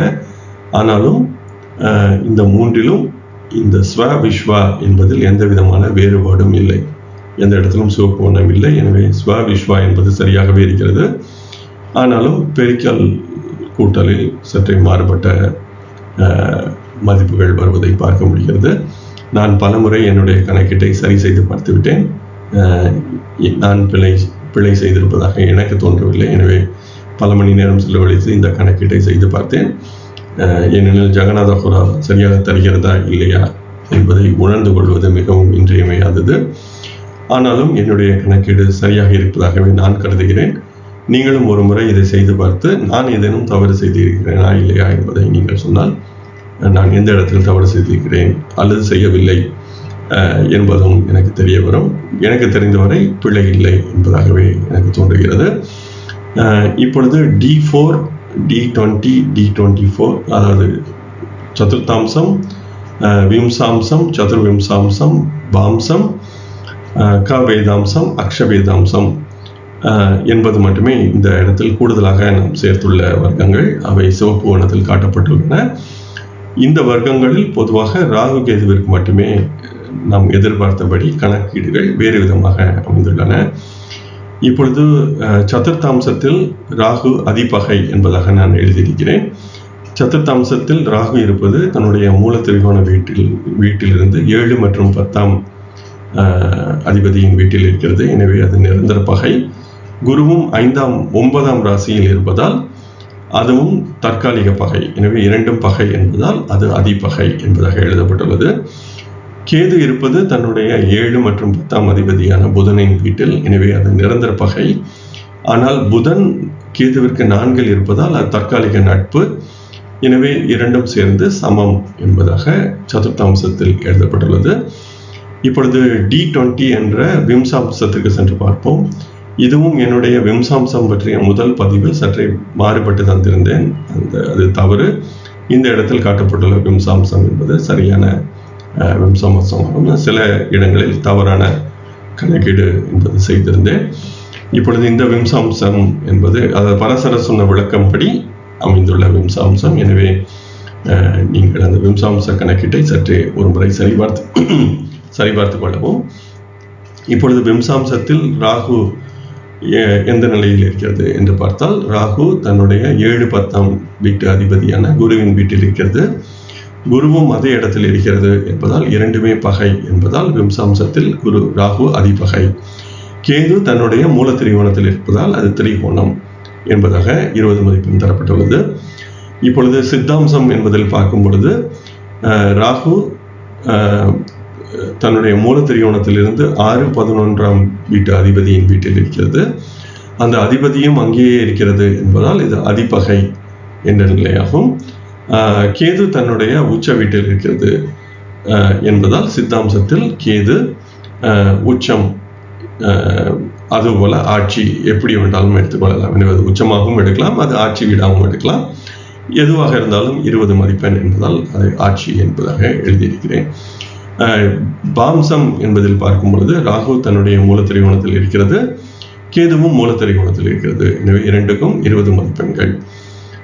தொடர்ந்து க வேதாம்சம் என்பதை பார்க்கும் பொழுது ராகு மூல திரிகோணத்தில் இருக்கிறது, கேது தன்னுடைய மூலத்திரிகோணத்திலிருந்து 7-10 அதிபதியின் வீட்டில் இருக்கிறது. ஆனால் புதன் அங்கிருந்து 6ஆம் வீட்டில் இருப்பதால் கேது இருப்பது அதிபகை.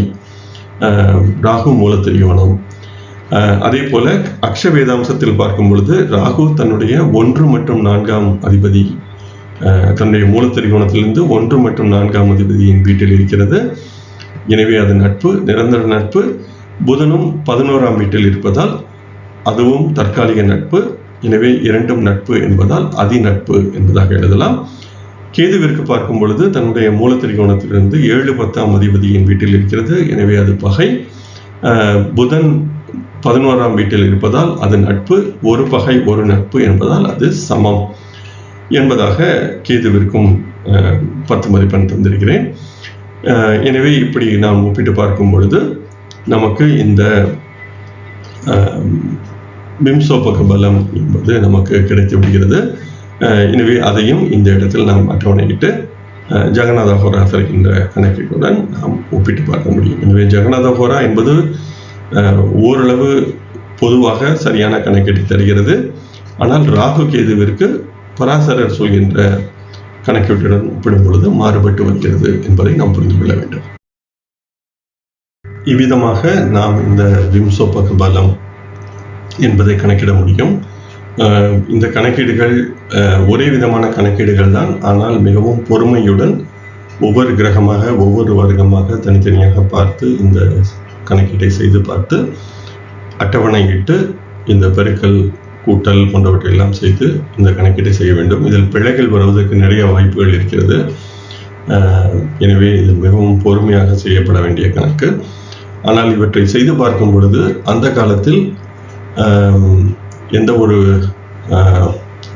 கணினி அல்லது கம்ப்யூட்டர் அல்லது கால்குலேட்டர் போன்றவை எல்லாம் இல்லாத ஒரு காலத்தில் நாம் இந்த வர்க்கங்களை பிரிப்பதற்கு மிகுந்த முயற்சி தேவைப்படும்.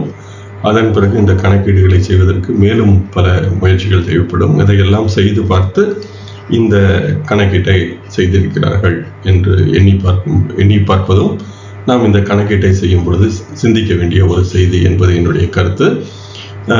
இத்துடன் நான் இந்த பதிவை நிறைவு செய்கிறேன். பராசரர் இதன் பிறகும் இந்த விம்சோபக பலத்தை எப்படி பயன்படுத்த வேண்டும் என்பதற்கான கூடுதல் விளக்கங்களை அடுத்த பதிவில் தர இருக்கிறார்.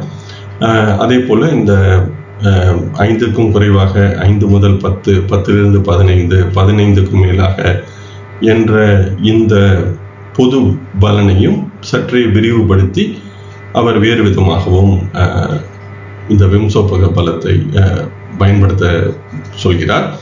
எனவே இது பற்றி பராசரர் சொல்கின்ற கருத்துக்கள் இன்னும் 2 பதிவுகளில் தொடர இருக்கின்றன. வாருங்கள், அதை தொடர்ந்து பார்ப்போம். நீங்கள் அனைவரும் என்னுடன் இணைந்து இந்த பிருகத் பராசர ஹோர சாஸ்திரம் என்ற இந்த முக்கியமான மூல நூலை கற்கும் இந்த முயற்சியில் இணைந்து பயணித்து வருவதற்கு மிக்க நன்றி. வாருங்கள், தொடர்ந்து பயணிப்போம். நன்றி, வணக்கம்.